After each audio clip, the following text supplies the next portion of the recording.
Audio check.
For those of you online, this is the agenda room and things are going to be delayed just a few minutes.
So Commissioner Coleman.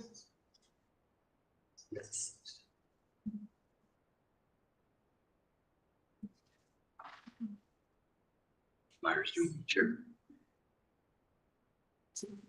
So she got I like to think of it as just red.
Short time. How much longer?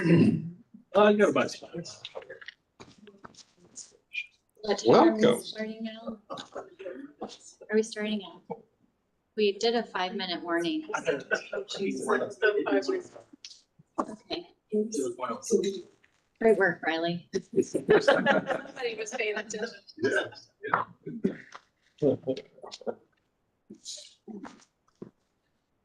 Commissioner, how you doing? I'm here. Good to see you. Does that count? Hi, everyone. Morning, Commissioner. Good morning, Commissioner Coleman, or afternoon. Good afternoon, Madam Chair. Good to see you all. You too. Thank you.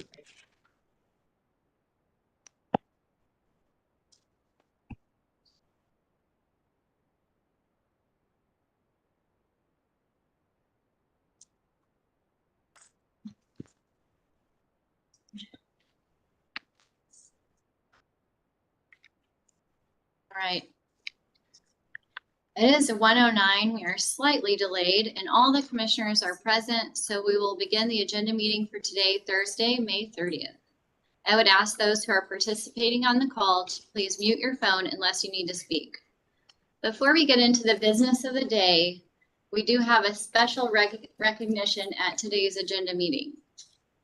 After 40 years of dedicated service here at the Missouri Public Service Commission, Kevin Kelly will be retiring and his last day is tomorrow. Where's Kevin? He's hiding. While his retirement is well-deserved, he'll be greatly missed. He cares deeply for the PSC and has set the standard for professionalism and quality work. Even though he opted not to have a retirement reception, we want to honor him today at this meeting. Please help me congratulate him on his amazing career and wish him well in retirement. Kevin, we have some. So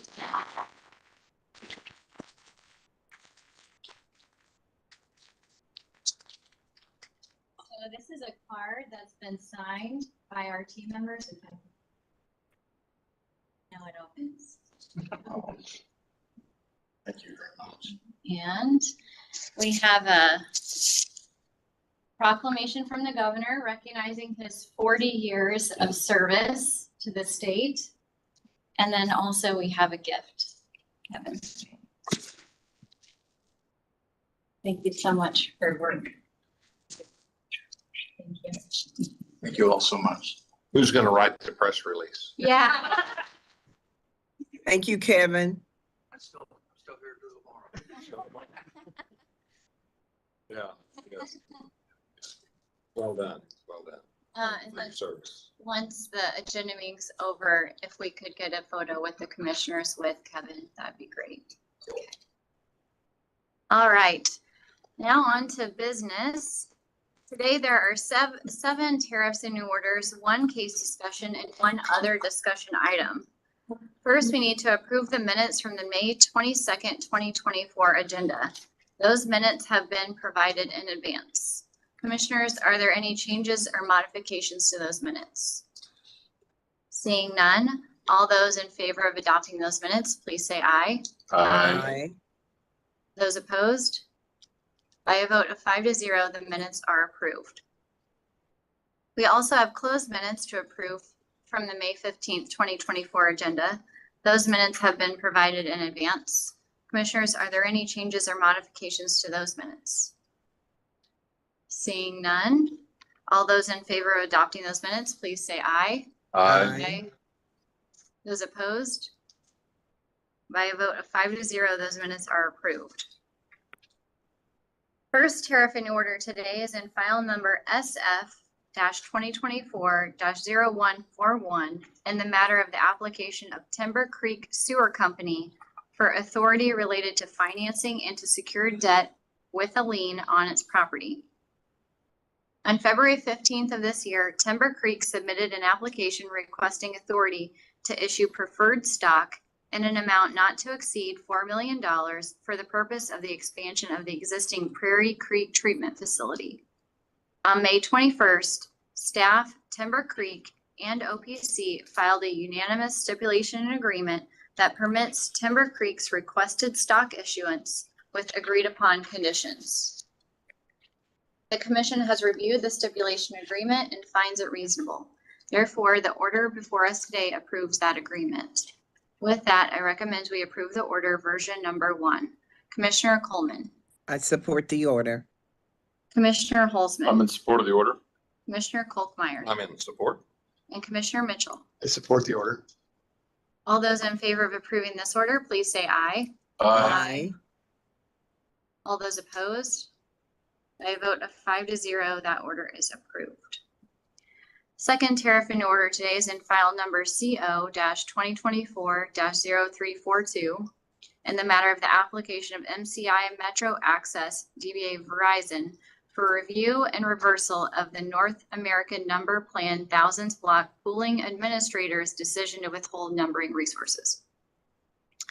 On May 21st of this year, Verizon filed an application requesting the commission review and reverse a decision of the North American Numbering Plan Administrator, or NAMPA, to deny Verizon's application for numbering resources to serve Mercy Medical Group in Cape Girardeau.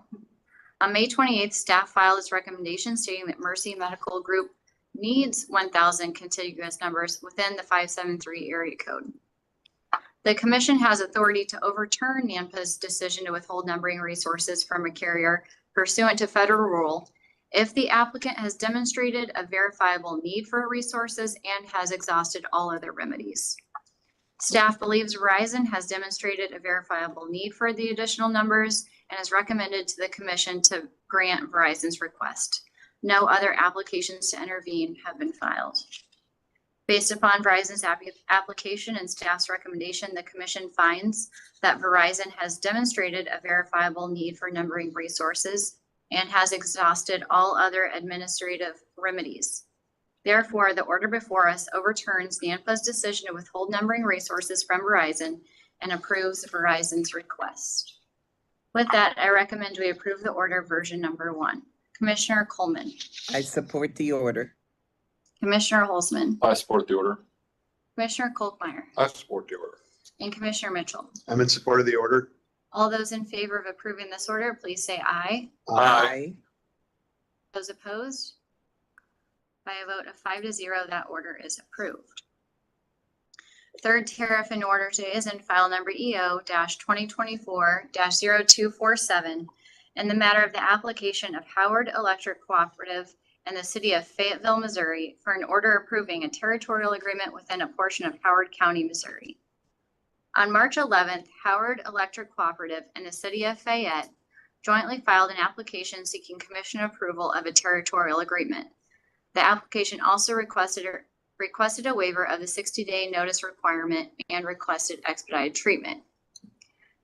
The territorial agreement specifically designates the boundaries of exclusive electric service areas for both Howard and Fayette within Howard County, within and around the city of Fayette. The territorial agreement does not include an exchange of customers or facilities between the applicants. Staff made a filing recommending that the commission find that the territorial agreement is not detrimental to public interest and that the commission approve the agreement. Staff also recommends the commission waive the 60-day notice requirement. No other party filed a response. Therefore, the order before us approves the territorial agreement and grants the request for waiver of the 60-day notice requirement. With that, I recommend we approve the order version number 1. Commissioner Coleman, I support the order. Commissioner Holzman, I'm in support of the order. Commissioner Kolkmeyer, I'm in support. and Commissioner Mitchell. I support the order. All those in favor of approving this order, please say aye. Aye. Those opposed? By a vote of 5-0, that order is approved. Fourth tariff in order today is in file number EO-2023-0136 in the matter of Union Electric Company, DBA Ameren's fourth filing to implement regulatory changes in furtherance of energy efficiency as allowed by MIA. This order involves a motion filed by Ameren to strike portions of staff's rebuttal testimony from Brad Fortson and Mark Kiesling. Ameren alleges that the testimony portions in question violate the commission's rules because the rebuttal testimony is not responsive to direct testimony. Staff responded to Amren's motion, arguing that a phrase in the rebuttal testimony that states the testimony builds off of direct testimony does not make the rebuttal testimony improper. Staff further argues that Amren references past MIA cases in its direct filing, making Mr. Fortson's testimony on those cases proper rebuttal testimony. Staff further discusses Amren's argument that Mr. Kiesling's rebuttal testimony mentions information learned from an Amren customer and thus is hearsay. Staff argues that the commission needs customer feedback to exercise its regulatory functions.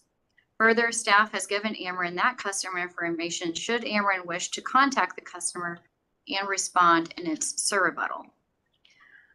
Under commission rule, it states that rebuttal testimony shall include all testimony which is responsive to the testimony and exhibits contained in any other party's direct case. The commission is persuaded that the phrase in the rebuttal testimony stating that that rebuttal builds off of direct testimony does not make the rebuttal testimony unresponsive. Further, the commission agrees with staff that getting information from customers is an important part of its regulatory functions. Amren has information about the customers Mr. Kiesling refers to in his rebuttal, and Amren may respond in surrebuttal if it wishes. Therefore, the order before us denies Amren's motion to strike portions of staff's rebuttal testimony. With that, I recommend we approve the order version number 1. Commissioner Coleman. I support the order. Commissioner Holzman. I support the order. Commissioner Kolkmeyer. I support the order. And Commissioner Mitchell. I'm in support of the order. All those in favor of approving this order, please say aye. All those opposed? By a vote of 5-0, that order is approved. Fifth tariff in order today is in file number GA-2024-0243 in the matter of the application of Spire, Missouri for a CCN to construct, install, own, operate, and maintain and otherwise control and manage a natural gas distribution system in Cass County, Missouri as an expansion of its existing certificated area. On March 8th of this year, Spire filed an application with the commission requesting a CCN to provide gas service in Cass County, Missouri as a further expansion of its certificated area to serve additional commercial buildings. Spire also requested a waiver of the commission's 60-day notice requirement. Staff filed a recommendation that a CCN should be granted for the service area described in the application.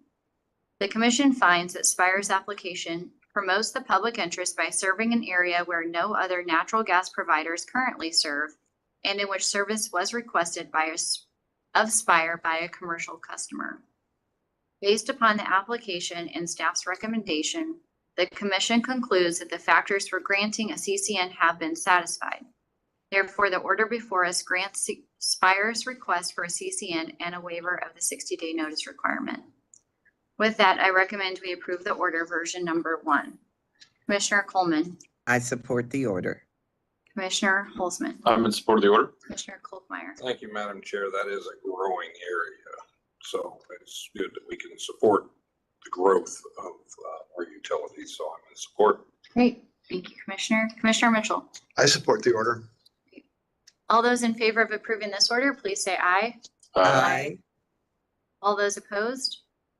By a vote of 5-0, that order is approved. Sixth tariff in order today is in file number EO-2024-0280 and the matter of the 2025 triennial compliance filing by the Empire District Electric Company, or DBA Liberty. On April 1st of this year, Liberty filed an application for variance from a portion of commission rule requiring electric utilities to use end-use information in its analysis of its industrial class. Liberty requests the variance in regards to the 2025 IRP triennial compliance filing. Liberty states in its application that it plans to use the statistically adjusted end-use, or SAE method, for residential, small commercial, and large commercial classes. The SAE method is applicable to its residential and commercial classes, but is not maintained for the industrial class. Likewise, Liberty does not maintain end-use data for the industrial class.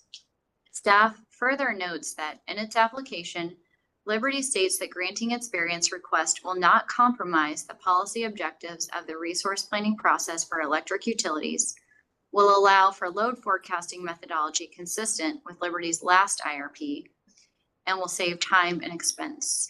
Therefore, approval of its application is in the public interest.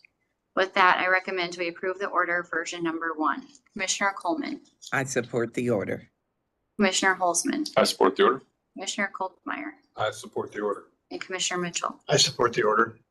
All those in favor of approving this order, please say aye. Aye. Those opposed? By a vote of 5-0, that order is approved. Seventh tariff in order today is in file number EO-2024-0189 in the matter of Evergy, Missouri West request for authority to implement a general rate increase for electric service. On March 8th, the commission ordered a procedural schedule in the case, but did not set local public hearings. The order before us today sets local public hearings and orders the corresponding notice that was filed by Evergy staff and OPC. The order schedules 3 in-person local public hearings in St. Joseph on Monday, July 29th at 6 p.m., and Lee's Summit on Tuesday, July 30th at 6 p.m., and in Sedalia on Wednesday, July 31st at 6 p.m. The order also schedules 2 virtual local public hearing options on August 1st, with the first starting at noon and the second starting at 6 p.m. With that, I recommend we approve the order version number 1. Commissioner Coleman, I support the order. Commissioner Holzman, I support the order. Commissioner Kolkmeyer, I'm in support.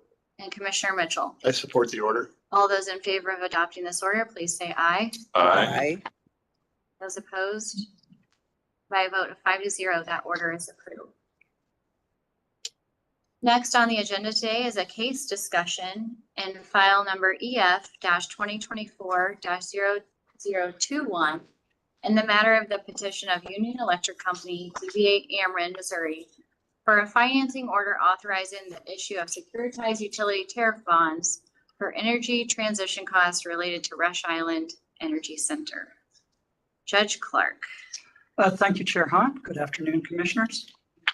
What you have in front of you is part 1 of a memorandum that's going to be done in 2 parts because of the numerous number of issues in this Rush Island securitization case. The memo has been split and will be done over 2 agendas. This first part covers 13 issues and sub-issues that the Commission needs to make decisions on. The Commission does not need to decide all of these issues if it does not want to. The securitization statute does not require that all of these decisions be made. And I have noted the decisions that the Commission has the option, I believe, to not decide. If you would like, I can go through the decision points one at a time. That would be great. I do have some high-level comments, but then that can go into the first issue. So if you want to go ahead, and then I'll go after that. Please, thank you.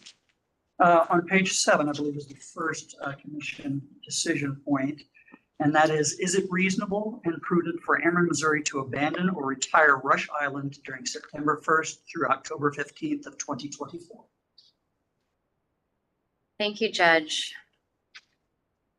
As I previously mentioned, I do have some high-level comments about the case that I'll also break up over 2 discussion periods and then the day of the order. But the case before us now was enabled by House Bill 734, passed in 2021, relating to utilities. The bill was passed overwhelmingly by the House in a vote of 146-1 and the Senate 33-0. I think it's important to keep this in the backdrop as we evaluate the case before us. I do feel that the policy environment in the General Assembly has shifted away from this particular mechanism in its use. However, no policy change has been enacted directing otherwise at this point. That being said, I also understand the concern that is now being expressed over this mechanism, and I also share that concern. I want to be cautious about exercising this as a policy mechanism. especially in retiring dispatchable generation not otherwise under a federal court order, and only in cases where it makes sense for ratepayers. And in this case, as I'll further describe, I do think securitization of the plant is best for ratepayers. So in this case, we were essentially presented two options, or securitize or not securitize, which boils down to the question you just posed, which is it reasonable and prudent to abandon or retire Rush Island in October of 2024? It's issue one. This decision before us today that we really need to consider is the 2021 decision to retire or abandon the plant, and that's what the statute in this case requires. This decision was made as a result of a long litigious course that started 17 years ago to either retrofit the plant to come into compliance with the Clean Air Act or retire it. Once the federal court ordered plant retrofitting to come into compliance and Ameren conducted an analysis of cost to ratepayers, the analysis clearly pointed to retirement. Based upon the cost to customers alone, securitization is most cost effective for customers, with estimates to retrofit the plant ranging from $681 million to $941 million. On the other hand, the cost of securitization, depending on how the commission decides on all the elements, is likely to be notably less than the lower figure of the cost to retrofit. The results of that analysis were that Ameren requested the federal court to instead abandon the plant, which was granted and ordered. And that's where we're at today. While I think the math of retirement errs on the side of ratepayers in this case, I think it will continue to favor ratepayers as the environmental compliance landscape is ever evolving with an EPA that is aggressively working to eliminate this type of generation. Compliance costs can only go up from here for these types of resources. I also want to discuss capacity issues as highlighted by OPC in this case, as they are significant, but I'll hold that off until a later date. So just to reiterate, my position on this issue would be company and staff's position on issue one, which is yes, the decision to retire Rush Island no later than October 15, 2024 was reasonable and prudent. And to follow that, issues 1A, 2, and 3, if the decision for prudency is not required by statute for securitization, I defer those decisions as staff suggested to future rate cases. Commissioner Coleman. Thank you, Madam Chair. I appreciate your comments, and I think they're right on target. I agree with the decision to retire Rush Island no later than October 15th, and furthermore, your additional comments. Thank you. Thank you, Commissioner. Commissioner Holzman. Thank you, Madam Chair. This is a really interesting case. There hasn't been a lot of securitization outcomes across the country, and we're one of the first states that's utilizing this tool to retire these aging assets.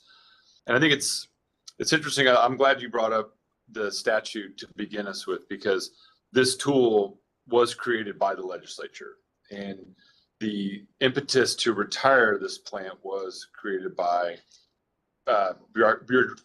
bureaucratic authorities outside of our jurisdiction. So we are not in this case saying that this plant needs to be retired.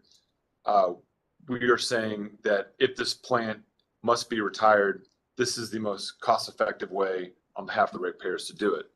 Now, securitization in and of itself, I think, is also interesting from the standpoint that we are spreading the cost out over a period of time so that the impact of this financial decision isn't in the short term. We saw that with Storm Uri, that being in the best interest of the ratepayer.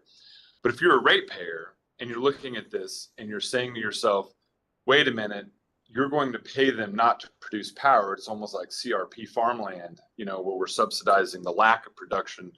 And I think that can be confusing and complicated for an average ratepayer to understand that why is it in my interest to do this? Well, the fact of the matter is that the alternative is to continue to run an inefficient plant and to retrofit it with expensive technology that would be required under this mandate that doesn't come from us, that would then cost the ratepayers much more on an asset that has it's near to death on the horizon. So given all of those factors, I agree that securitization is the most cost-effective way to do this. I also agree that there are interests that believe securitization is a way to get to a carbon-free footprint in a more expeditious manner, because securitization allows the companies to move this depreciation into a way that they can then start investing into future technologies, which, as we saw in the last Evergy case, capacity is going to be an issue. We know from the RTOs that capacity is an issue. And so as we approve this securitization, I'm hopeful that the companies will then sort of take this cleared, cap space, as you will, and start looking for investments into new generation and get that capacity issues resolved. But with that, I support the securitization. Commissioner Kolkmeyer. Thank you, Madam Chairwoman. Your comments were spot on. Having to retire a viable energy source when we're growing, we have energy needs are rising, data centers, other types of industry that's going to need more power, and we're shutting down this good dispatchable power. It pains me to sit here and agree that this needs to be shut down, because I don't agree with this. However, if we're going to, but that decision's made not by this table. Okay. It's been made long ago by the feds. So with that said, yes, I'm agreeing with your positions on both of those points. Thank you, Commissioner Kolkmeyer. Commissioner Mitchell. Yes, I appreciate the discussion. However, since this issue began long before my appointment to the commission, I will abstain from this discussion. Thank you, Commissioner. Judge. Thank you, Commission. Moving on to 1A. 1A has two. Do we need to go through 1A, 2, and 3? Because the issue of, unless any other commissioner thinks that we need to address prudency determinations on anything other than securitization itself. It'll come out in the wash in the next rate case, right? Yes, so I'm fine with that. That makes perfect sense. So we can skip over 1A. I think that takes us to 4.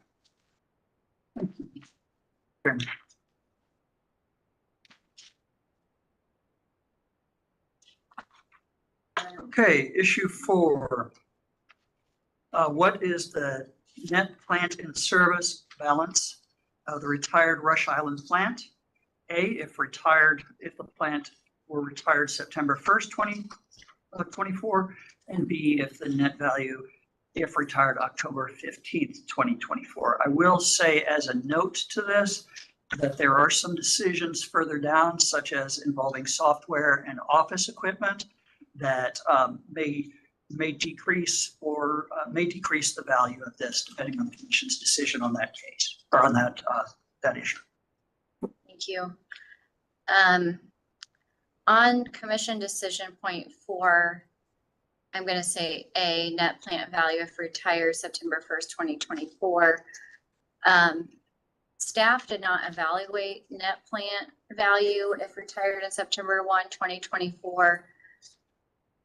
And OPC's number doesn't give the company credit for operating the plant after the 2021 decision. So based upon that, that lends me to the company's position on net plant value if retired on September 1, 2024, and company and staff's position on net plant value if retired by October 15th, 2024. Commissioner Coleman, Same position, Madam Chair. Commissioner Holzman. I support your position. I Commissioner do as well. Thank you. Moving on to 5. Should staff's proposed exclusion of the cost of the abandoned Rush Island scrubber studies be adopted? And this is an abandoned capital project. So listening in the hearing, there was quite a bit of conversation around the scrubber studies. And I'm inclined to not exclude those from securitization because even though they were not, we would have had to, the company would have had to do additional studies.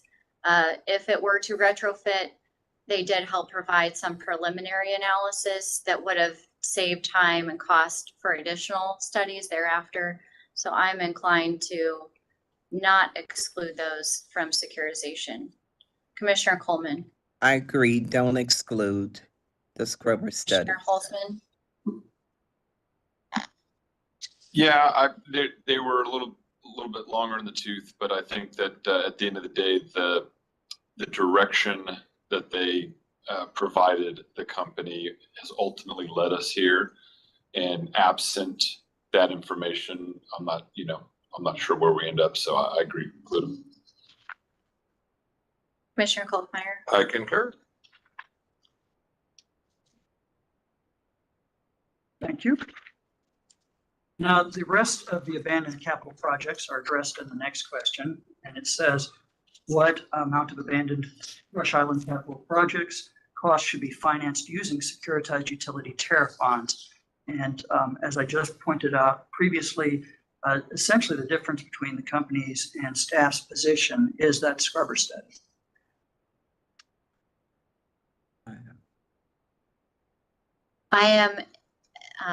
My position is also to include the abandoned capital projects in securitization.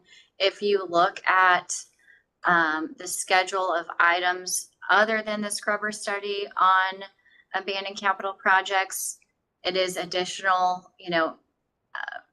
federal compliance technologies like non-pollutant discharge elimination systems and such. So I think that they're absolutely within the statute to be included in the securitization cost. Commissioner Coleman. I agree. Commissioner Holzman. I agree. Commissioner Kolkmeyer. Agree. Thank you.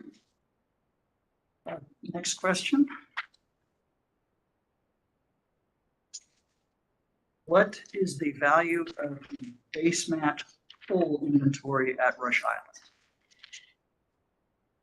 Great question. I think we spent an unusual amount of time on coal in the hearing. And I thought it was just appropriate amount of time. yeah. So Ameren's position was 1.9 million of base mat coal. If I recall correctly, Mr. Lansford testified that that amount was based upon 2008 rate case numbers carried forward.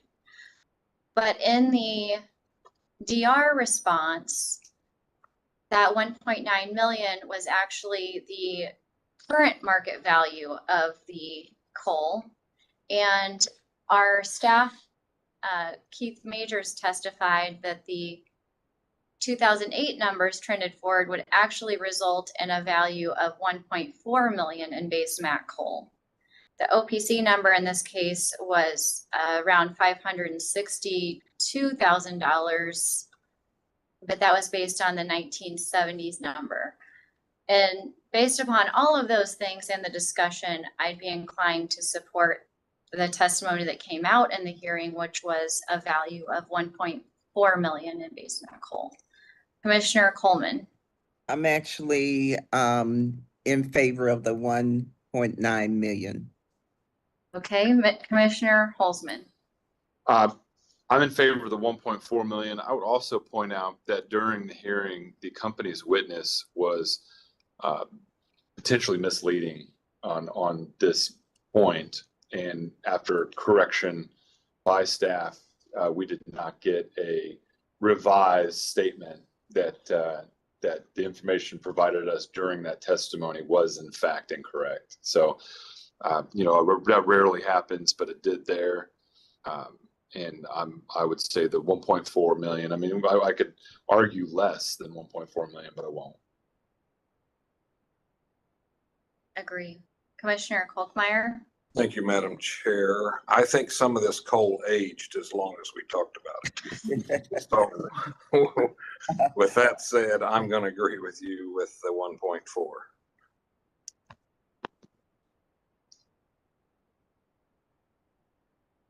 Thank you. The next one is materials and supplies. What amount of materials and supplies inventory should be financed using securitized utility tariff bonds?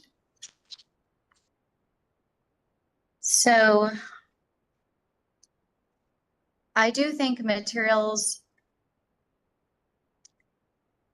and supplies can be securitized, but as highlighted by OPC, the company included over $44,000 of amounts that were listed for items with zero quantities in inventory. So I would be inclined to securitize the amount, but to the OPC valuation of the remaining materials and supplies, which is just over 18.2 million.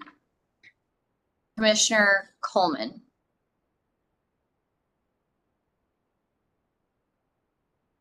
Uh-oh, you're on mute. Yeah. Thank you. I'm sorry. I'm leaning toward 18.3 million. Commissioner Holzman. Yeah, I didn't get.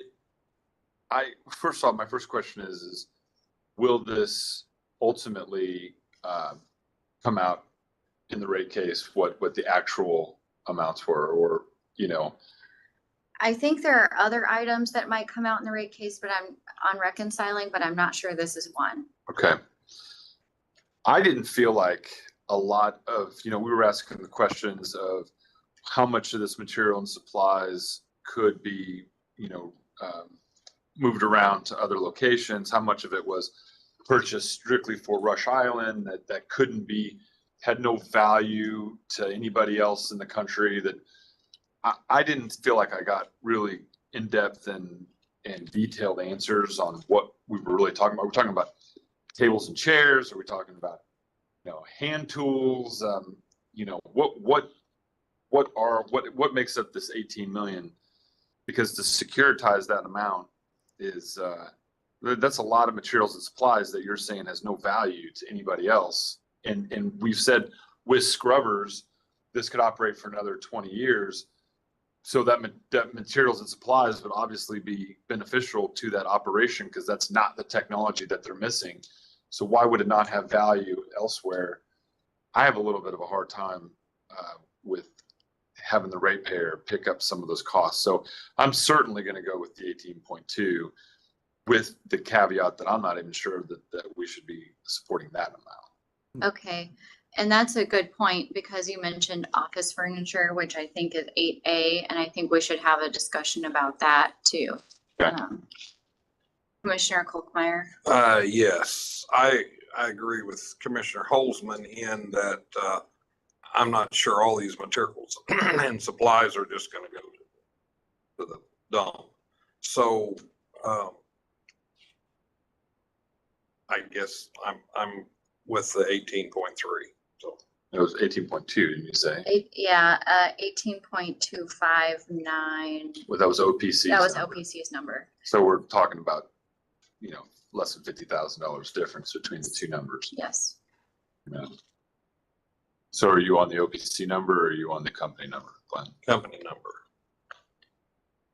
Company and staff agrees with the Ameren amount. Am I on the right? So then you don't agree with me. Well, you can't always be agree with Jason. He starts out saying, I agree with Commissioner Holzman. He agrees with Commissioner Coleman today. Up into Okay, yes. The 18.259. There we go. Now we're on the page.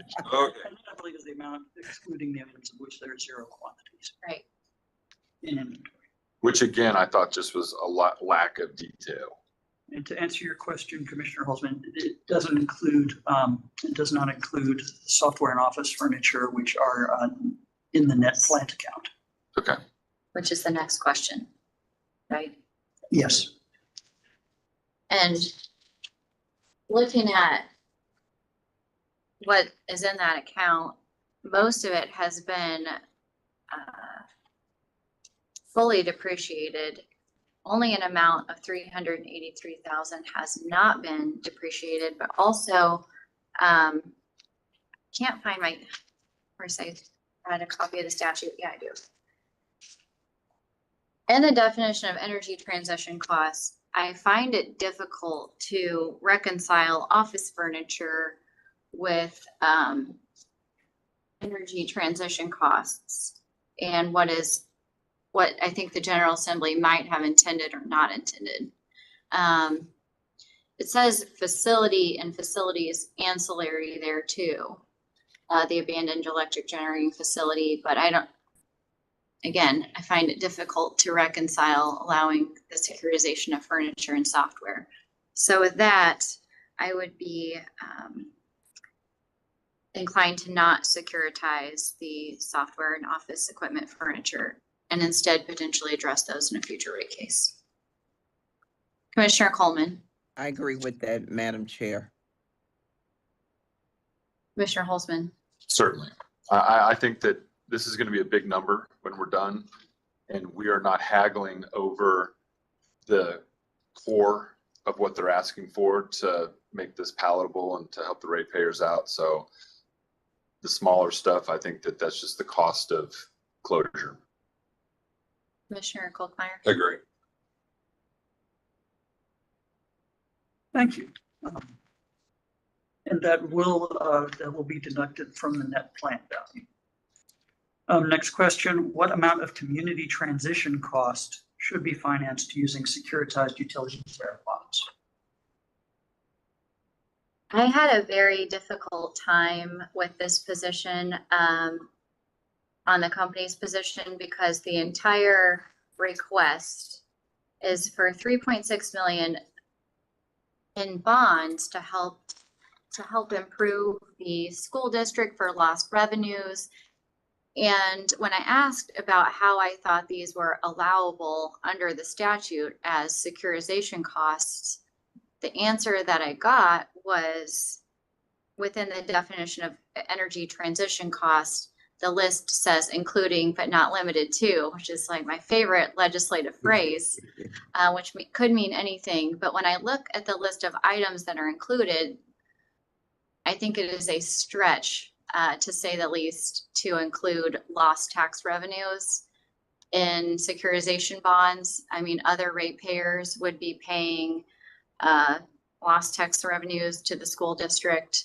I'm not sure that's fair to all the other ratepayers. And when we ask also, if it is something that the company is inclined to do, their shareholders and their company would still be allowed to do that. It just wouldn't be included in the securitization costs. No doubt that the community will have a very difficult time with this plant closure and will undoubtedly suffer economic losses as a result. But I'm not sure that those losses should be spread to the entire customer base. So with that, Commissioner Coleman.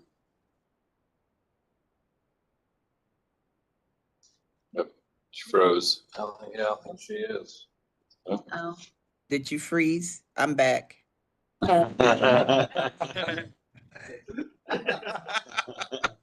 Madam Chair, I didn't hear your final recommendation. mine would be to not securitize those costs. I think it would be against the intent of the General Assembly, and I don't think other ratepayers should pay for the economic losses of the community, which is unfortunate for the community, but if the company is so inclined, that's something that they could do on their own. Okay. I agree completely. Do not securitize the community transition costs. Commissioner Holzman?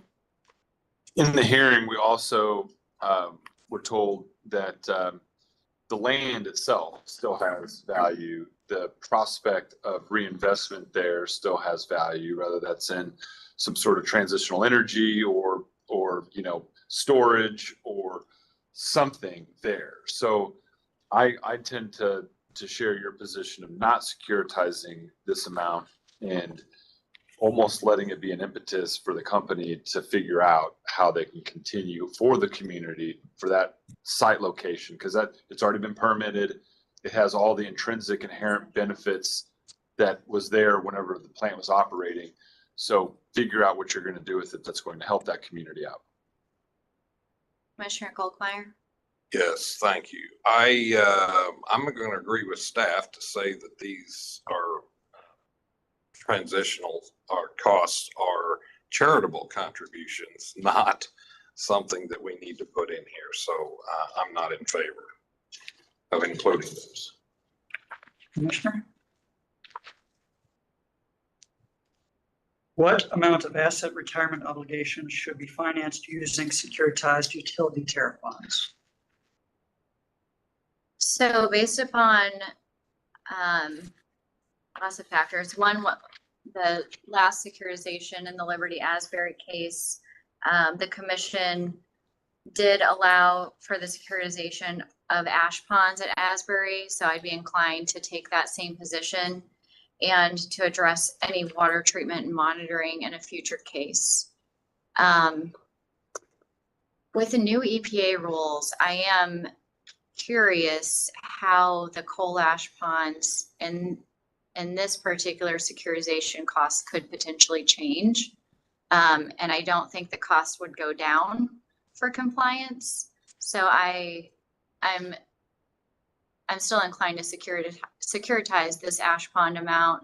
And then if there have to be additional remedies in the future, that could be something that we evaluate in a future rate case. Theoretically, I mean, any of these amounts should be reconciled. But my concern is that the timeline for EPA compliance and, incurring all those costs may be far beyond when the bonds are actually issued. Commissioner Coleman, I'm in agreement, Madam Chair. Commissioner Holzman. I think if there's one thing in here that the ratepayer would agree with, water treatment and monitoring is one of the things that they would say, yes, please do. And didn't we talk about something there being in the order of following up with the results of the monitoring or having some sort of consistency or time report to get feedback on how that was going? Yeah, I think the issue with water monitoring also is that it's going to be a long road ahead. 2032 is currently water monitoring. So whatever the amount for water monitoring is, we will address in a future rate case. So it's not that we're not allowing them to recover for water monitoring. It's that whatever the costs are, we would just address those in the rate case instead. What's your position? Securitizing the amount for the ash ponds, which is $149,000, and then address the water treatment monitoring in a rate case. Yes, I agree.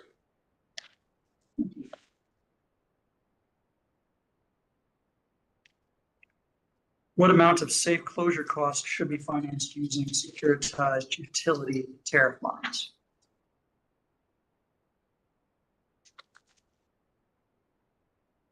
I thought that was a non-issue now.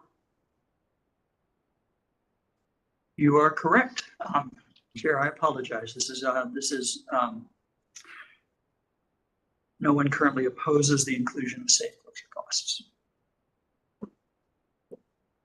Is that a confidential number?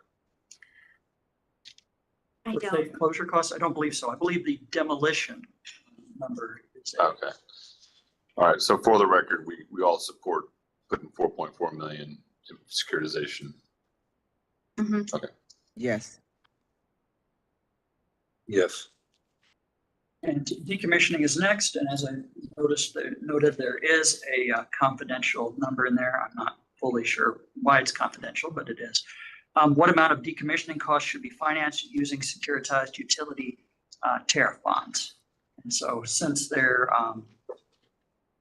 I put the party positions instead of a specific number. Based upon the Black and Veatch study, I think the midpoint of the costs would be reasonable to securitize.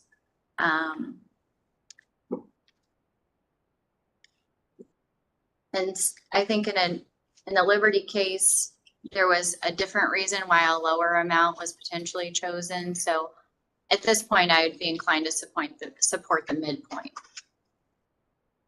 Hope I'm being clear enough and not talking about numbers. I understood exactly. Commissioner Coleman, I am in agreement, Madam Chair.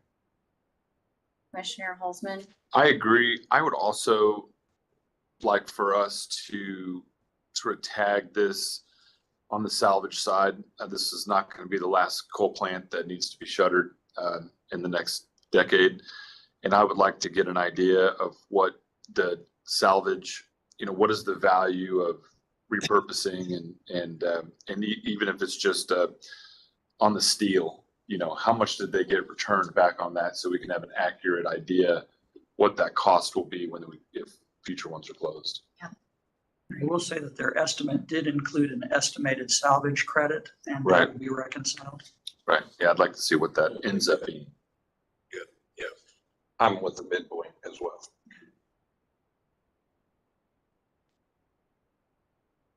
And the last question for today is the carrying cost rate, and what rate, if any, should be used to determine carrying costs that may occur between the retirement date of Rush Island and the issuance of the securitized utility tariff bonds.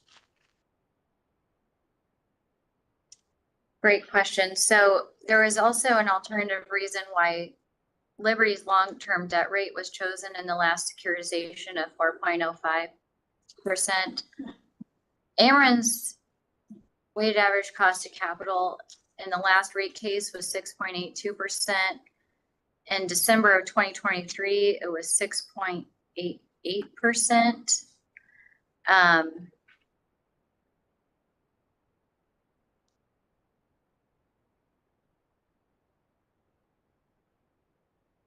I would be inclined to support carrying costs at Ameren's weighted average cost of capital from the last rate case, which was 6.82%.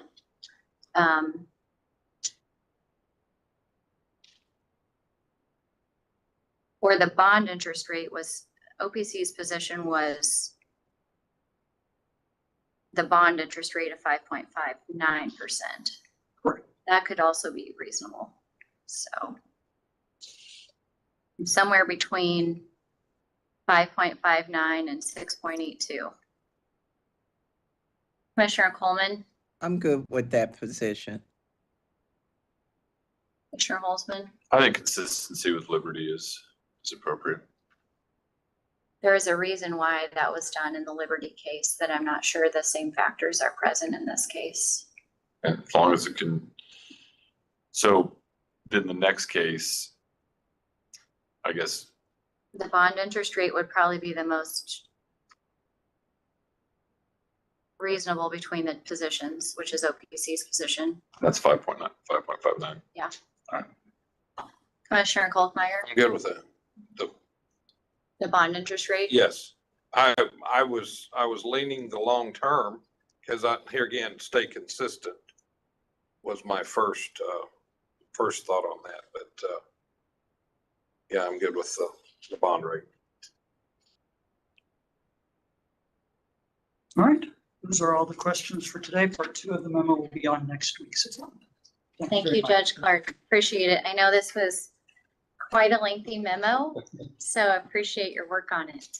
I have a great team that really helped me a lot. Yeah, this is really helpful. Thank you. Thank you. Okay. All right, on to other discussion. We have a sunshine request for release of information. Judge DuPel, would you brief us on this request? This was a request from a person that filed an informal complaint, and they wish to get the responses that EMRN provided, but since those responses were provided by an outside party, they're restricted from disclosure unless there's an order. So I recommend that we release those documents. EMRN didn't have any objection to that. Commissioners, are there any questions for Judge DePel on the release? All those in favor of approving the release of information as recommended by Judge DePel, please say aye. Aye. Those opposed? By a vote of 5-0, the release is approved. And the last item for today is scheduling. So next week, Monday, June 3rd, there is a local public hearing in SR-2024-0306 in the matter of TBJ sewer systems request for an annual sewer system operating revenues at St. John the Baptist School in Villa Ridge on WebEx at 6 p.m. with Judge Sire. Following day, Tuesday, June 4th, there is a rulemaking hearing in two cases, OX-2024-0255 and OX-2024-0256 in the matter of the Commission's rules regarding stipulations and agreements and intervention. Next Wednesday, June 5th, we have agenda at 10:15 a.m. The following Monday, June 12th, there's a discovery conference in case GR-2024-0106. And the matter of the request of Liberty Utilities Mid-States Natural Gas Corp. To implement a general rate increase for natural gas service in room 305 at 10 a.m. with Judge Hatcher. Wednesday, June 12th, there is agenda at 9:15 a.m. Thursday, June 20th, there's agenda at 10:15 a.m., which was moved due to the Juneteenth holiday.